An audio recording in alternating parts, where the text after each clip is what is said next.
of a black fetus reveals the need for diversity in medical education. The Association of Medical Illustrators even say most illustrations and depictions of white males. Thanks for staying with us. I'm Jane Monreal. I'm Patrick Nolan. Now, this has us taking a closer look at what's going on at Florida Gulf Coast University in Estero. Fox 4's LAURYN has been looking into how they're bringing diversity into that learning process. And more on this viral message, LAURYN, it should be just something normal you don't bat an eye at, but you're actually like, wow, this does stand out. Yes, Patrick, this is that image posted on Twitter by a Nigerian medical illustrator. For some, this is just your average picture of a baby in the womb. But in so many medical illustrations, the depiction would be of a lighter-skinned fetus. I already knew that when I looked in textbooks, I wasn't seeing my skin tone as often. So when I saw that, it kind of touched my heart a little bit because that's what I've been wanting to see.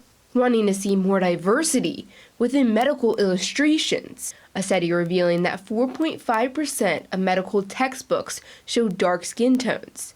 Keisha Poland, a physician assistant student, says Florida Gulf Coast University has incorporated diversity in the classroom. They provide methods for us in clinical skills. They give us models with darker skin tones for us to practice on so that we're prepared when we go into the field. Students of the physician assistant program are given tools like suture pads and simulators with darker skin tones. That exposure makes you a better provider in general because you've already had that practice. You've seen a variety of different patients before actually interacting with real ones.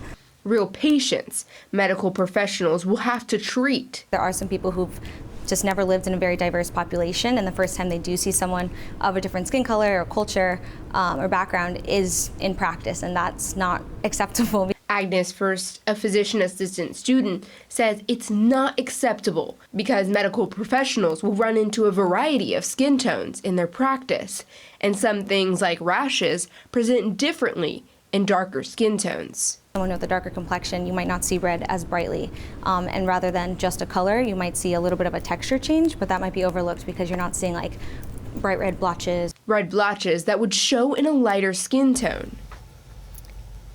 And that's exactly why students at FGCU are using a variety of skin tones to make sure they are prepared to take care of any patient. In the newsroom, I'm LAURYN, Fox 4. Very interesting.